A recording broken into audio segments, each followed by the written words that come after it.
are back. Welcome to my previews and predictions for the final day of Matchday 7 in the European qualifiers for the World Cup. A reminder to you that this video is going to be covering tomorrow's matches in the European qualifiers. If you want to see my previews and predictions for today's matches, you can do so by clicking the link at the top of your screen right now, which takes you to yesterday's video. And another reminder that because the opening day of Matchday 7 has now completed, I have now posted my community polls for the opening day of Matchday 8 over on the community page, and most of you have already got involved in that overnight, so thank you very much for that. But a link to that will be available in the description and in the pinned comment of this video. As always, make sure you get in on those polls quickly, because that video will be coming for you tomorrow morning, so you have just 24 hours to have your say on those matches. And of course, as always, if you haven't done so already, please do consider dropping a like on this video. If you enjoy all of my previews and predictions, share it with a friend, subscribe to the channel if you're new around here with notifications turned on, so don't miss out on any of the remaining videos we've got for you this week. We are uploading daily, as we always do,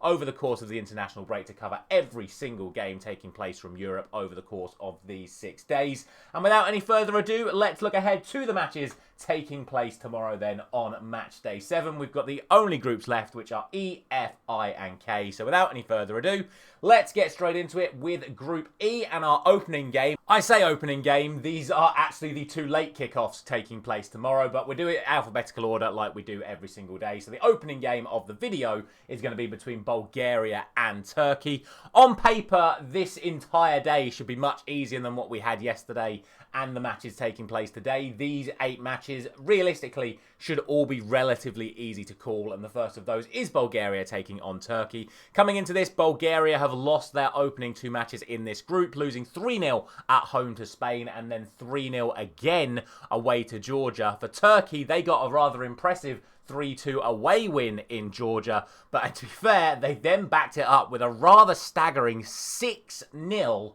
home defeat by Spain last time out. So even though that was the case, you shouldn't be too surprised that I would still consider Turkey to be the strong favourites coming into this match, given the fact that Bulgaria didn't really put up a fight against either side in the group so far, whereas at least Turkey got that away win in Georgia. In terms of the team news coming into this, there are no suspensions for either side, but there is a potential issue in regards to Turkey's goalkeeper, because new Galatasaray goalkeeper Kaikir has picked up a slight knock and could potentially miss this one. He is expected to be back for the other game, but there are a lot of reports saying he is still going to be available for this game tomorrow. Like I say, it's a slight concern, but not a major one. No concerns for Bulgaria at all coming into this.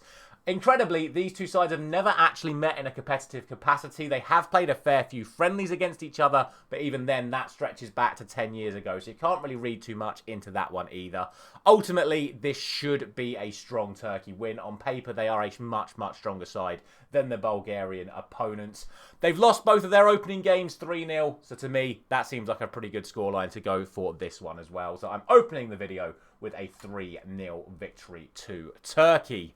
As you know, Spain and Georgia both beat Bulgaria 3-0 in their respective performances, because that's what we have just spoken about. But it is that difference in those games against Turkey which kind of tell you where I think this one's going to go. Spain, of course, beating Turkey 6-0 away. Georgia losing 3-2 to Turkey at home. So once again, no real surprises that I'm going to expect the current European champions, being Spain, as the favourites to progress through this game as they look to get that automatic qualification spot to the World Cup.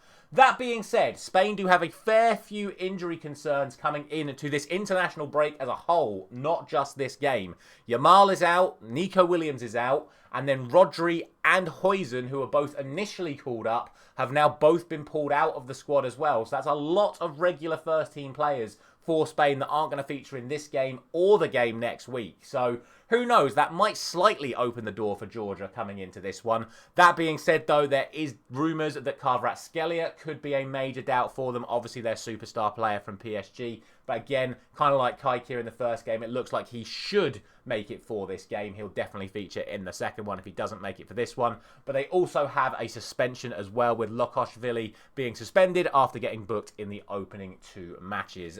Other than that, no other concerns for either side coming into this. Like I say, I would expect Spain to be the overwhelming favourites for this fixture, but who knows? With the amount of absentees from their first team, it could slightly open the door but with how strong they've been so far in this competition, and given the fact that even with those injuries, player for player, they should still be way more stronger than Georgia coming into this. I'm going to go for another comfortable Spain victory here. I'm going for a 3-1 win to Spain. On to Group F then, and our opening game in Group F sees Hungary taking on Armenia, and it may come to surprise you that it's actually the away side that has made a better start to Group F than the home side coming into this one. They lost 5-0 to Portugal in the opening game, however they did win at home to Republic of Ireland last time out. This, though, is Armenia's first away game in qualification, whereas for Hungary, they have 1 point from their opening 2 games, drawing 2-2 in Ireland before then losing 3-2 at home to Portugal. So, even though they've only got 1 point and Armenia have 3, I would still say Hungary have probably still performed the better over the course of the 2 matches against their 2 respective teams. Furthermore, they are obviously now the home side coming into this game. Armenia yet to play away from home. And I just think that Hungary, player for player, are a stronger side coming into this match. In terms of the team news, there is a big absentee for Hungary because the man who scored both goals against Portugal is going to be suspended for this match. That is striker Varga. Like I say, picking up 2 yellow cards in the opening 2 fixtures in this group means he is suspended for this game. There are no concerns for Armenia coming into this. So who knows? They defend the way they defended against Republic of Ireland on a previous match day. They could maybe spring a surprise draw in this fixture, but I do think that would be a genuine surprise. Yet again, no prior head-to-head record coming into this one, but even though there are a couple of negatives against Hungary coming into this, with the poor start to the tournament and the slight injury concerns, I still think they are going to be the side that comes out on top in this fixture. I'm going for a 3-0 victory to Hungary. Realistically, this shouldn't be too much of an issue for them. Yet again, a game where it would be a major surprise to not see a home win is Portugal taking on Ireland. It's been a very, I would say, very comfortable start for Portugal so far. They've won their opening 2 fixtures with that 5-0 over Armenia and then the 3-2 away win to Hungary. For Republic of Ireland, it's just been not a good start for them. 2-2 draw against Hungary and then that loss in Armenia last time out leaves them in a very, very precarious position in this group because now they've got to travel to the top seeds in this group, essentially needing a result. Reminder to you all that to qualify for the World Cup, you have to win the group. To get into just the playoffs, you have to finish second. So if Ireland are going to be sitting on 1 point after the opening 3 games, it's not going to be a good space for them going into those crucial matches against Hungary and Armenia second time around. In terms of the team news coming into this, there is an absentee for Portugal because PSG's João Neves is going to be out. Interestingly, he's been playing right back for Portugal over the past few internationals, but they have some cover with the likes of Diogo Dalot. Nelson Semedo has been recalled to the squad, so I think they're going to be okay in that right back department, but João Neves is out for this international break. Speaking of right backs, Republic of Ireland, or I was going to say Northern Ireland, that got me in trouble. Republic of Ireland's right back, Mac Doherty, he is out of this international break as well, but they do have some cover in those areas as well. These 2 sides last met actually in World Cup qualifying 4 years ago in a competitive capacity, I should say. They have played a friendly as recently as last year with Portugal coming out on top 3-0. But the last time they met in a competitive capacity was in World Cup qualifying 4 years ago. On those occasions, Portugal won 2-1 here, and it was a 0-0 draw in Ireland. Ultimately, yet again, we all expect Portugal to come out on top in this fixture. Player for player, they are by far the stronger side coming into this, and it would be a genuine shock once again if it wasn't a win for the home side. I'm going for a 4-0 victory to Portugal. On to Group I, and we start off with, in my opinion, the standout team in qualifying so far, and that is Norway. They have won all 5 of their opening 5 fixtures in this group, and the last time they played, they just won by the very, very narrow scoreline of 11 goals to 1 against Moldova. Absolutely ridiculous. They are absolutely flying in this group so far, and they are now going to be taking on an Israel side who, to their credit, are currently 3rd place in this group on 9 points. That is the same amount of points as Italy going into this match day, although Italy do have a game in hand. But the last time Israel played, it was an absolutely unbelievable game against Italy, which resulted in Italy winning 5-4. So definitely don't rule Israel out in this game. They are a side that is absolutely free scoring. They've literally scored 4 goals in a loss. Granted, Norway just scored 11 goals in a win.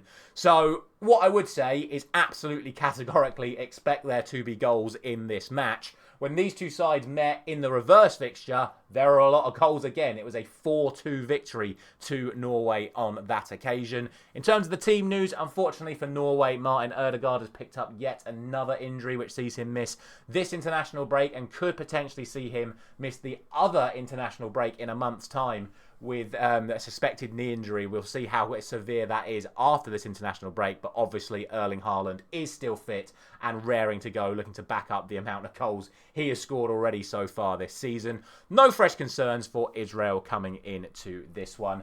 Again, like I've said, my best prediction I can give you for this match is goals, but ultimately, the way Norway have started this tournament, I would thoroughly expect them to come out on top once again.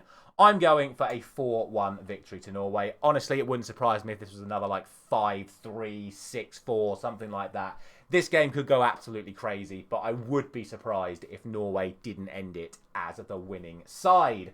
Other game in that group then sees Estonia taking on Italy, and it's unfortunately deja vu for Estonia, whose last competitive game was the reverse fixture, where in Italy the scoreline was 5-0 to the Italians. Whilst Estonia were having their week off in match day 6, Italy were, of course, playing out that ridiculous 5-4 game against Israel. So it's back-to-back games where Italy have scored 5 goals. There's just a lot of goals in this group, full stop, it has to be said. And for Gattuso's side, he'll be looking to build on that with another victory here against Estonia, with, of course, the hope that Israel do lose to Norway, meaning that Italy can move 3 points ahead of Israel whilst maintaining that game in hand. In terms of the team news coming into this, there are actually no fresh concerns for Italy at all, but there is one for Estonia, who are going to be without Ania, who was suspended for this game after picking up his second yellow card in qualification in the 5-0 loss to Italy last time around. With this game being played in Estonia, there is always the slightest extra chance that the home side can produce something a little bit more. But honestly, I just expect the onslaught to continue for them. They've not had a good tournament so far. I don't see them getting anything from this game either. I'm going for a 4-0 victory to Italy. And then our final group of match day 7 is, of course, Group K, the group of Latvia, Andorra, Serbia, Albania, and the mighty England, who are, of course, taking this week off. We start off with the earliest kickoff of the day, which is Latvia taking on Andorra. And even though I think this one could prove to be a little bit closer than the fixtures we've had so far, for me, there is still an overwhelming favourite for this match. Coming into this, Andorra have 4 points from their opening 5 matches. Andorra, on rock bottom, have absolutely 0 points so far in this group, and they also have 0 goals so far in this group. Furthermore, the one victory that Latvia have had so far in this competition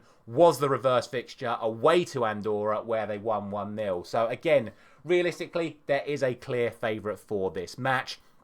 They themselves, though, have only scored 2 goals in their opening 5 matches. So, you know, it's not going to be the most convincing victory if Latvia do come out on top. And they have only conceded 6 goals so far in those 5 matches. So, defensively, you would expect Latvia to get a clean sheet in this one. The only question is, can Andorra keep them out at the other end? It wouldn't surprise me to see a 0-0, but I still have Latvia as favourites. Coming into this match, there are actually no fresh injuries or suspension concerns for either side. So we actually just have a fully fit side for both coming into this. As I've said throughout, I would expect Latvia to come out on top. I do think there is that slight chance of a 0-0, but I'm going to go for another Latvian win here. And I'm going for back-to-back 1-0 wins for Latvia over Andorra. And then finally, it is Serbia taking on Albania, in which is possibly the hardest prediction of the entire video. We have Serbia currently sitting in 3rd place in this group. They have 7 points so far. That is 1 point behind Albania, who have 8 points, albeit they have played a game extra. Serbia still have a game in hand. But it should be noted that Serbia come into this off the back of a 5-0 home defeat to England last time out, whereas Albania are on a 4-game unbeaten run at the moment after only losing 2-0 away to England. So it's certainly not out of the question that Albania can can get a result here, and that was also the case when these sides met earlier on in this competition in the reverse fixture, because it was a 0-0 draw in Albania when these sides met the first time around. Furthermore, again, when it comes to the team news, there is a big, literally big, absentee for Serbia, as Milenkovic is going to be suspended following his red card against England. For Albania, there are no fresh injury concerns whatsoever. So, again, I do think there is a strong chance that Albania could get something from this fixture. My only concern as to why I don't think that's going to happen is the amount of attacking quality that Serbia do have, with the likes of Vlahovic and Mitrovic available in those striker areas, and of course a few other good creative attacking midfielders as well. I think it's going to be close, but with Serbia now being the home side and obviously needing to get the win, they can't afford to drop points here. Albania are going to play for that draw in the knowledge that Serbia have still got to play England again. I think it's going to be an interesting end to this group, certainly between these two sides. I don't see Latvia and Andorra causing any problems to those qualification positions. So this is a massive, massive game that both sides essentially need to win, but at least Albania can afford the draw. I still think Serbia are going to edge it though, and I'm going to go for a 2-0 win to Serbia. That is going to be it for today's video. That is going to be it for match day 7 of the European qualifiers. Before I leave you once again, let's show you all of the community predictions that you have been saying over on the community page for these games. Unsurprisingly, you basically agree with me for every single fixture. Turkey, Spain, Hungary, Portugal, Norway, Italy, Latvia and Serbia. As I said at the top of the video, in theory, today is a much, much easier, or should I say tomorrow, is a much, much easier day to call when it comes to these European qualifiers, which obviously means there's going to be at least 3 games that provide shock results. But that is football predictions for you. That is what you guys have been saying. Let's jump back to my predictions to round off the video. As I say, once again, a massive thank you very much for watching. Don't forget to head over to the community page to have your say on the opening games of match day 8, which of course will be tomorrow morning's video. Same time as always. Thank you very much for watching. I'll see you tomorrow.